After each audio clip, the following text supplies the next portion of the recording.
मुख्यमंत्री तीर्थ यात्रा स्कीम हमने पंजाब में लागू की है। इससे हमारे बुजुर्गों को जहां जहां हमारे पंजाब में तीर्थ स्थान हैं या पंजाब के बाहर, उन तीर्थ स्थानों पे जो हमारे बुजुर्ग हैं उनको हम ट्रेन के थ्रू, ट्रेन के राही, और हम जो बसें हैं, वॉल्वो बसेस हैं, उनके राही लेके जाएंगे, ताकि वो जितने भी जहां वो गए हैं वो ठीक है, जहां नहीं गए, जहां भी जाना चाहते हैं वहां जा सकते हैं। सो इस स्कीम का आज माननीय मुख्यमंत्री साहब ने आज की इस कैबिनेट में हमने प्रवानगी दी है। सो इसका जो सालाना हमारा बजट है वो 40 करोड़ रुपए रहेगा।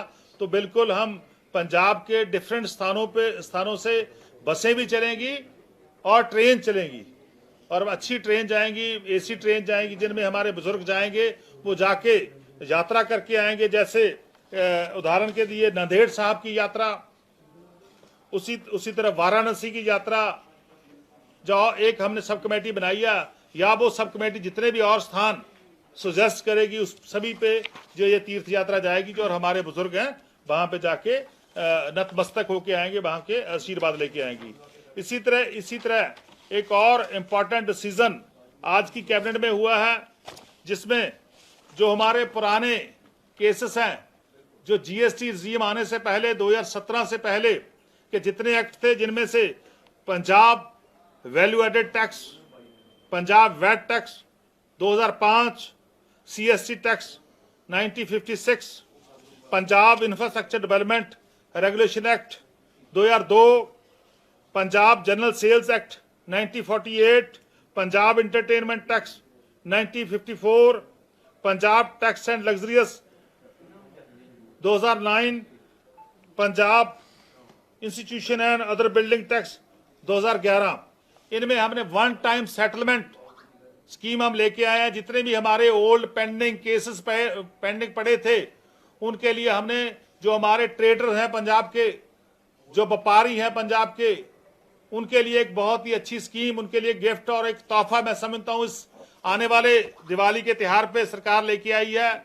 सरदार भगवंत सिंह मान जी लेके आए हैं, क्योंकि पिछले दिन ही हमारे माननीय नेशनल कन्वीनर अरविंद केजरीवाल जी और पंजाब के माननीय मुख्यमंत्री सरदार भगवंत सिंह मान जी ने पंजाब के डिफरेंट प्लेसेस पे जाके पंजाब के व्यापारियों की बात सुनी थी, चाहे वो अमृतसर साहब हो, जालंधर, लुधियाना, मोहाली, इन सभी पे हमारे कन्क्लेव हुए थे।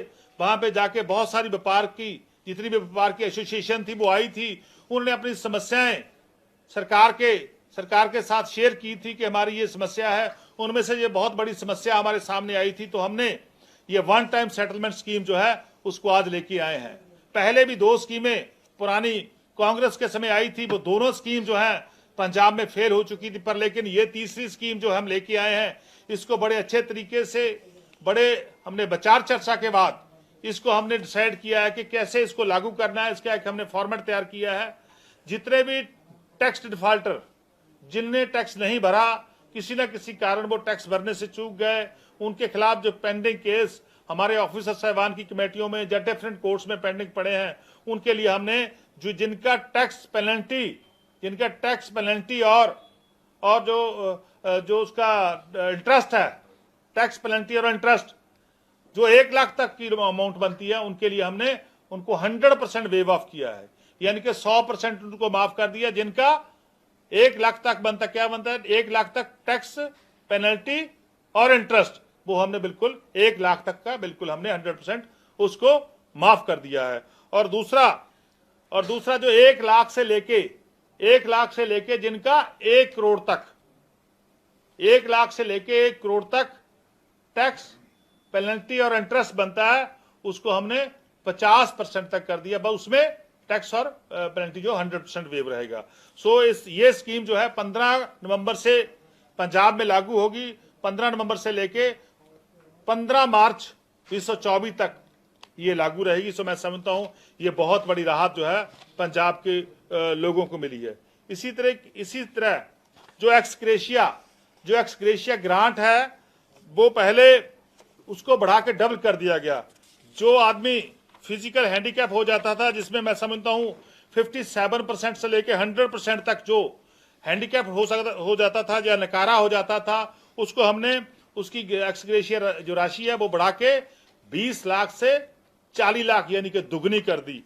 इसी तरीके से जो 51% से लेके 75% तक जो आदमी, जो हमारा सैनिक जो नकारा हो जाता था, उसको हमने 10 लाख से बढ़ा के उसकी जो है अमाउंट है 20 लाख कर दी। इसी तरीके से जो 25% से लेके 50% तक जिसकी इंजरी होती थी या नकारा हो जाता था, उसकी हमने अमाउंट 5 लाख से बढ़ा के 10 लाख कर दी। तो मैं समझता हूं जो पंजाब के जो हमारे सैनिक, जो हमारे भाई सरहद पे लड़ते हैं, जो हमारे लिए हमारी रक्षा करते हैं, उनके लिए जो उन ऑपरेशंस में उनकी इंजरी हो जाती है, उनके लिए ये बहुत बड़ी राहत सरकार ने आज ऐलान की। इसी तरीके से जिन लोगों ने पंजाब के लिए, देश के लिए लड़ाई लड़ी, चाहे सेकंड वर्ल्ड वार हो, चाहे सेकंड वर्ल्ड वार हो, या राष्ट्रीय जब लड़ाई हुई थी या राष्ट्रीय संकट आया था 1962 में, 1962 में, 1971 में, जो उनमें उनके जंगी शहीद हैं, उनकी विधवाएं हैं, उनके लिए हमने जो राशि थी, जंगी जगीर थी, जो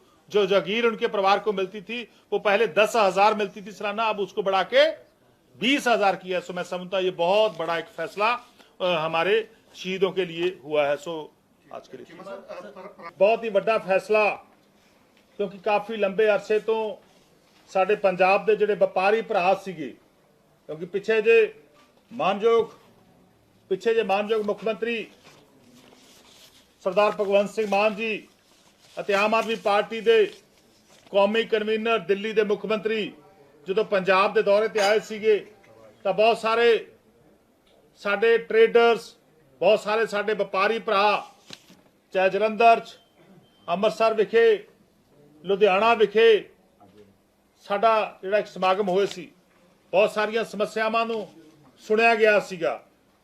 बहुत सारे व्यापारियों ने अपनी अपनी समस्यावां दा एक जिक्र किया सीगा कि किहड़े-किहड़े पुराने एक्टां दे अंदर साडे ते केस जिहड़े ने कोई पंजाब चलदे सीगे, और उहदे लई असीं वन टाइम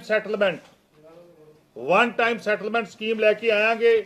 इहदे विच पंजाब वैल्यू एडिड टैक्स यानी कि पंजाब वैट टैक्स एक्ट जिहड़ा 2005 उहदे केसेस, CST एक्ट 1956 उहदे case, Punjab infrastructure development regulation act 2002 उहदे case, Punjab general sales tax 1948 उहदे case, Punjab entertainment act tax 1954 उन्हां दे case, Punjab tax on luxury act 2009 उन्हां दे case, Punjab institution and other building tax 2011 इन्हां दे केस।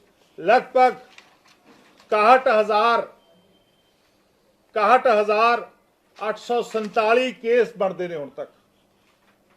61,847 केस ने, जिहदे विच मैं समझना बैट जिहड़ा कि 2017 तो जो GST का एक्ट आयागा, जो GST एक्ट आयागा, जो वन नेशन वन टैक्स का फार्मूला देश लागू होया, तो उस समय GST तो पहला जो टैक्स दी रजीम चलदियां सी स्टेटां दे अंदर, उहदे विच सब तो वध केस जिहड़े ने कि पंजाब वैट टैक्स दे ने कि लगभग 32,659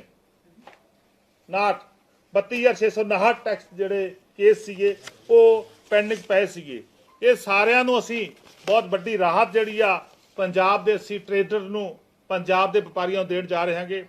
ਅੱਜ कैबिनेट का बहुत ही अहम फैसला मैं समझदा, दिवाली उपर, दिवाली के शुभ तिहार के उत्ते साडे जिहड़े व्यापारी भरा ने, पंजाब के व्यापारी भरा ने, पंजाब के ट्रेडर ने गे, उन्हां लई एक बहुत बड़ी राहत का फैसला जिहड़ा अज लिया गया। बहुत मैं समझदा दिवाली के उत्ते गिफ्ट जिहड़ा, दिवाली के उत्ते गिफ्ट सरदार भगवंत सिंह मान मानयोग मुख्यमंत्री साहब ने व्यापारियों को दिता गा, क्योंकि बड़ी चिरकोणी मंग सीगियां। हुण तक 2 बैट दीयां स्कीमां पंजाब च आईयां सी, 2 वन टाइम सैटलमेंट दी स्कीमां, वन टाइम सैटलमेंट दी 2 स्कीमां पंजाब च आईयां सीगियां, और दोनों ही स्कीमां फेल हो चुकियां सी पंजाब च। और सारा एनालिसिस मेरी अगवाई च सब कमेटी बनी सीगी, असी सारा एनालिसिस किया, असी बहुत सारे ट्रेडर्स दे नाल मीटिंगां कीतियां, और सारे उन्हां तो इनपुट लाए। चाहे अमृतसर के अंदर जो अरविंद केजरीवाल जी आए उस समय लुधियाना, जलंधर, मोहाली, ਸਾਰੇ ਸ਼ਹਿਰਾਂ ਦੇ ਅੰਦਰੋਂ ਇੱਕ ਡਾਟਾ ਤਿਆਰ ਕਰਕੇ ਉਹਨਾਂ ਦੀਆਂ ਗੱਲਾਂ ਸੁਣ ਕੇ ਉਹਨਾਂ ਦੇ ਸਮੱਸਿਆਵਾਂ ਨੂੰ ਸੁਣ ਕੇ ਉਹਨਾਂ ਦੇ ਹੱਲ ਕਰਨ ਦਾ ਵੈਸੇ ਵਾਅਦਾ ਕੀਤਾ ਸੀ, ਇਲੈਕਸ਼ਨ ਤੋਂ ਪਹਿਲਾਂ ਦਾ ਵਾਅਦਾ ਸੀਗਾ। ਸੋ ਉਸ ਤੋਂ ਬਾਅਦ ਵੀ ਦੁਬਾਰਾ ਸੁਣੀਆਂ। ਸੋ ਅੱਜ ਜਿਹੜਾ ਅਸੀਂ ਅਹਿਮ ਫੈਸਲਾ ਉਹਨਾਂ ਦੇ ਹੱਕ ਵਿੱਚ ਲਿਆ ਗਾ, ਔਰ ਜਿਨ੍ਹਾਂ ਦਾ ਲਮਸਮ ਟੈਕਸ 1 ਲੱਖ ਰੁਪਏ ਤੱਕ ਆ, ਜਿਹੜੇ ਵਪਾਰੀਆਂ ਨੇ ਡਿਪਾਰਟਮੈਂਟ ਦਾ 1 ਲੱਖ ਰੁਪਏ ਤੱਕ ਦਾ ਟੈਕਸ ਦੇਣਾ ਗਾ, ਉਹ ਸਾਰਾ ਦਾ ਸਾਰਾ ਅਸੀਂ ਵੇਵ ਆਫ ਕੀਤਾ ਗਾ, ਸਾਰਾ ਦਾ ਸਾਰਾ ਮਾਫ ਕੀਤਾ ਗਾ। ਸੋ ਮੈਂ ਸਮਝਦਾ ਇੱਕ ਵੱਡਾ ਜਿਹੜਾ ਹੈਗਾ ਫਾਇਦਾ ਪੰਜਾਬ ਦੇ 39,787 ਜਿਹੜੇ ਜਿਨ੍ਹਾਂ ਦਾ 1 ਲੱਖ ਤੱਕ ਦਾ 100% ਉਹਨਾਂ ਦਾ ਟੈਕਸ ਵੀ ਮਾਫ ਆ, ਇੰਟਰਸਟ ਵੀ ਮਾਫ ਆ, ਔਰ ਪਲੈਂਟੀ ਵੀ ਜਿਹੜੀ ਆ ਉਹ 1 ਲੱਖ ਤੱਕ ਜਿਹੜੇ ਆਉਂਦੇ ਨੇ ਉਹਨਾਂ ਦਾ ਸਾਰਿਆਂ ਦਾ ਮਾਫ ਆ। 1 ਲੱਖ ਤੋਂ ਲੈ ਕੇ ਜਿਨ੍ਹਾਂ ਦੀ 1 ਲੱਖ ਤੋਂ ਲੈ ਕੇ 1 ਕਰੋੜ ਰੁਪਏ ਤੱਕ ਦਾ, 1 ਲੱਖ ਤੋਂ ਲੈ ਕੇ 1 ਕਰੋੜ ਰੁਪਏ ਤੱਕ ਦਾ ਜਿਨ੍ਹਾਂ ਦੇ ਖਿਲਾਫ ਟੈਕਸ ਖੜਾ ਗਾ, ਉਹਨਾਂ ਦੇ ਵਿੱਚੋਂ ਅਸੀਂ ਫੈਸਲਾ ਕੀਤਾ ਗਾ। ਸਰਦਾਰ ਭਗਵੰਤ ਸਿੰਘ ਮਾਨ ਜੀ ਨੇ ਇੱਕ ਬਹੁਤ ਵੱਡੀ ਫਰਾਕ ਦਿਲੀ ਪੰਜਾਬ ਦੇ ਲੋਕਾਂ ਨੂੰ ਦਿਖਾਉਂਦੇ ਹੋਏ ਪਹਿਲੀ ਵਾਰ ਹੋਇਆਗਾ। ਪੰਜਾਬ ਦੇ ਅੰਦਰ ਇੰਡਸਟਰੀ ਨੂੰ ਕਿਵੇਂ ਲੈ ਕੇ ਆਉਣਾਗਾ, ਪੰਜਾਬ ਦੇ ਵਪਾਰੀਆਂ ਨੂੰ ਹੋਰ ਕਿਵੇਂ ਤਾਕਤਵਰ ਕਰਨਾਗਾ, ਕਿਉਂਕਿ ਜੇ ਸਾਡਾ ਬਿਜ਼ਨਸ ਵਧੂਗਾ ਤਾਂ ਮੈਂ ਸਮਝਦਾ ਸਾਡਾ ਪੰਜਾਬ ਵੀ ਹੋਰ ਤਰੱਕੀ ਕਰੂਗਾ। ਤਾਂ ਅਸੀਂ ਜਿੰਨਾ ਉਹਨਾਂ ਨੇ 1 ਕਰੋੜ ਤੱਕ ਦਾ ਟੈਕਸ ਆਗਾ, ਉਹਦੇ 'ਚ ਅਸੀਂ 50% ਮਾਫ ਕੀਤਾਗਾ। ਇਹਦੇ ਨਾਲ ਹੀ 100% ਜਿਹੜਾ ਉਹਦਾ ਇੰਟਰਸਟ ਮਾਫ ਹੋਇਆਗਾ, ਔਰ 100% ਹੀ ਜਿਹੜੀ ਉਹਦੀ ਸੀ ਪੈਨਲਟੀ ਮਾਫ ਕੀਤੀ ਆ। ਕੁੱਲ ਜਿਹੜੇ ਕੇਸ ਨੇਗੇ 1 ਲੱਖ ਤੋਂ ਲੈ ਕੇ 1 ਕਰੋੜ ਤੱਕ 19,361 ਹੋ ਗਏ। 1 ਲੱਖ ਤੱਕ 39,787 ਤੇ 1 ਕਰੋੜ ਤੱਕ 1 ਲੱਖ ਤੋਂ ਲੈ ਕੇ 19,361, ਯਾਨੀ ਕਿ ਟੋਟਲ 59,148 ਲਗਭਗ ਪੰਜਾਬ ਦੇ ਵਿੱਚ 60,000 ਬੰਦਿਆਂ ਨੂੰ 60,000 ਪੰਜਾਬ ਦੇ ਵਪਾਰੀਆਂ ਨੂੰ ਮੈਂ ਸਮਝਦਾ ਇੱਕ ਵੱਡੀ ਰਾਹਤ ਜਿਹੜੀ ਅੱਜ ਸਰਦਾਰ ਭਗਵੰਤ ਸਿੰਘ ਮਾਨ ਜੀ ਦੀ ਸਰਕਾਰ ਨੇ ਦਿੱਤੀ ਆ। ਸੋ ਮੈਂ ਸਮਝਦਾ ਇੱਕ ਬਹੁਤ ਵੱਡਾ ਦੀਵਾਲੀ ਦਾ ਤੋਹਫਾ, ਦੀਵਾਲੀ ਦਾ ਗਿਫਟ ਜਿਹੜਾ ਗਾ ਉਹ ਅਸੀਂ ਪੰਜਾਬ ਦੇ ਲੋਕਾਂ ਨੂੰ ਦਿੱਤਾ ਗਾ। ਸੋ ਇਹ ਜਿਹੜੀ ਸਕੀਮ ਆ ਗਈ 15 ਨਵੰਬਰ ਤੋਂ ਇਹ ਸ਼ੁਰੂ ਹੋ ਜੂਗੀ, 15 ਤਰੀਕ ਤੋਂ ਸ਼ੁਰੂ ਹੋਣੀ ਆ, ਔਰ 15 ਮਾਰਚ ਤੱਕ ਇਹਦਾ ਸਮਾਂ ਗਾ, ਔਰ ਇਸ ਸਮੇਂ ਦੇ ਦੌਰਾਨ ਇਹ ਲਾਗੂ ਰਹਿਣੀ ਹੈਗੀ। ਇਸ ਸਕੀਮ ਦੇ ਅੰਦਰ ਜਿਹੜੇ ਵੀ ਵਪਾਰੀ ਚਾਹਣਗੇ, ਜਿਹੜੇ ਵੀ 50% ਟੈਕਸ ਭਰਨਾ ਚਾਹਣਗੇ 1 ਕਰੋੜ ਤੋਂ ਥੱਲੇ ਵਾਲੇ, ਤਾਂ ਆਪਦਾ ਟੈਕਸ ਭਰ ਕੇ ਜਿਹੜੇ ਪੈਸੇ ਬਣਦੇ ਨੇਗੇ ਉਹ ਆਪਦਾ ਜਿਹੜਾ ਹੈਗਾ ਸਰਟੀਫਿਕੇਟ ਲੈ ਸਕਦੇ ਨੇ। ਸੋ ਮੈਂ ਸਮਝਦਾ ਇੱਕ ਬਹੁਤ ਵੱਡਾ ਇਤਿਹਾਸਿਕ ਫੈਸਲਾ ਅੱਜ ਪੰਜਾਬ ਦੇ ਵਪਾਰੀਆਂ ਦੇ ਹੱਕ ਵਿੱਚ ਅੱਜ ਦੀ ਕੈਬਨਿਟ ਦੇ ਵਿੱਚ ਹੋਇਆਗਾ। ਸੋ ਇਹਦੇ ਨਾਲ ਮੈਂ ਸਮਝਦਾ ਪੰਜਾਬ ਦੇ ਵਪਾਰੀਆਂ ਨੂੰ ਇੱਕ ਵੱਡੀ ਰਾਹਤ ਜਿਹੜੀ ਆ ਉਹ ਮਿਲੂਗੀ।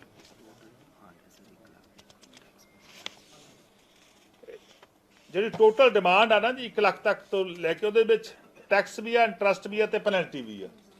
1 ਲੱਖ ਤੱਕ ਦੀ ਅਮਾਊਂਟ ਦਾ ਮਤਲਬ ਆ ਕਿ ਇਹ ਨਹੀਂ ਕਿ ਟੈਕਸ, ਉਹਦੇ ਵਿੱਚ ਟੈਕਸ ਵੀ ਆ, ਇੰਟਰਸਟ ਵੀ ਆ ਤੇ ਪੈਨਲਟੀ ਵੀ ਆ। ਔਰ ਇਸੇ ਤਰ੍ਹਾਂ ਜਿਹੜਾ 1 ਕਰੋੜ ਤੱਕ ਆ ਉਹਦੇ ਵਿੱਚ ਵੀ ਟੈਕਸ ਵੀ ਆ, ਪੈਨਲਟੀ ਵੀ ਆ ਤੇ ਇੰਟਰਸਟ ਵੀ ਆ। ਸੋ ਮੈਂ ਸਮਝਦਾ ਅੱਜ ਇੱਕ ਦੀਵਾਲੀ ਦੇ ਮੌਕੇ ਦੇ ਸ਼ੁਭ ਮੌਕੇ ਦੇ ਉੱਤੇ ਸਰਦਾਰ ਭਗਵੰਤ ਸਿੰਘ ਮਾਨ ਜੀ ਨੇ ਇੱਕ ਵੱਡਾ ਫੈਸਲਾ ਪੰਜਾਬ ਦੇ ਵਪਾਰੀਆਂ ਦੇ ਹੱਕ ਵਿੱਚ ਦਿੱਤਾ ਗਾ। ਬਹੁਤ ਹੀ ਮੈਂ ਸਮਝਦਾ ਅਹਿਮ ਫੈਸਲਾ ਜੇ ਹੋਇਆਗਾ। ਇਸ ਤੋਂ ਬਿਨਾਂ ਪੰਜਾਬ ਦੇ ਅੰਦਰ ਕਾਨੂੰਗੋਜ਼ ਦਾ ਤੇ ਪਟਵਾਰੀਆਂ ਦਾ, ਕਾਨੂੰਗੋ ਤੇ ਪਟਵਾਰੀਆਂ ਦਾ ਕਾਮਨ ਕਾਡਰ ਨਹੀਂ ਸੀ ਪੰਜਾਬ ਦੇ ਅੰਦਰ, ਕਾਮਨ ਕਾਡਰ ਨਹੀਂ ਸੀ ਪੰਜਾਬ ਦੇ ਅੰਦਰ। ਜ਼ਿਲ੍ਹਿਆਂ ਦੇ ਕਾਡਰ ਬਣੇ ਹੋਏ ਸੀ, ਡਿਸਟ੍ਰਿਕਟ ਦੇ ਕਾਡਰ ਬਣੇ ਹੋਏ ਸੀਗੇ। ਅੱਜ ਉਹ ਵੀ ਇੱਕ ਬਹੁਤ ਹੀ ਅਹਿਮ ਫੈਸਲਾ ਹੋਇਆਗਾ। ਕਿਉਂਕਿ ਹੁਣ ਸ਼ਹਿਰੀਕਰਨ ਜਿਹੜਾ ਪੰਜਾਬ ਦਾ ਸ਼ਹਿਰੀਕਰਨ ਬੜੀ ਤੇਜ਼ੀ ਦੇ ਨਾਲ ਹੋ ਰਿਹਾਗਾ। ਸੋ ਅੱਜ ਬਹੁਤ ਹੀ ਅਹਿਮ ਫੈਸਲਾ ਹੋਇਆਗਾ ਕਿ ਇੱਕ ਪੰਜਾਬ ਦਾ ਕਾਮਨ ਕਾਡਰ ਜਿਹੜਾ ਉਹ ਅੱਜ ਅਸੀਂ ਪੰਜਾਬ 'ਚ ਬਣ ਗਿਆ। ਅੱਜ ਤੋਂ ਬਾਅਦ ਸਾਰਾ ਪਟਵਾਰੀਆਂ ਦਾ ਤੇ ਕਾਨੂੰਗੋ ਦਾ ਕਾਮਨ ਕਾਡਰ ਹੋਊਗਾ। ਪਹਿਲਾਂ ਨਾਇਬ ਤਹਿਸੀਲਦਾਰਾਂ ਦਾ ਤੇ ਤਹਿਸੀਲਦਾਰਾਂ ਦਾ ਕਾਮਨ ਕਾਡਰ ਸੀਗਾ ਇਸ ਰੈਵਨਿਊ ਡਿਪਾਰਟਮੈਂਟ ਦੇ ਅੰਦਰ। ਹੁਣ ਜਿਹੜਾ ਹੈਗਾ ਸੋ ਉਹ ਕਾਮਨ ਕਾਡਰ ਜਿਹੜਾ ਪਟਵਾਰੀਆਂ ਤੇ ਕਾਨੂੰਗੋ ਦਾ ਵੀ ਬਣ ਗਿਆ। ਸੋ ਇਹਦੇ ਨਾਲ ਬਹੁਤ ਵੱਡਾ ਜਿਹੜਾ ਰਾਹਤ ਆ ਲੋਕਾਂ ਨੂੰ ਮਿਲੂ ਜੀ।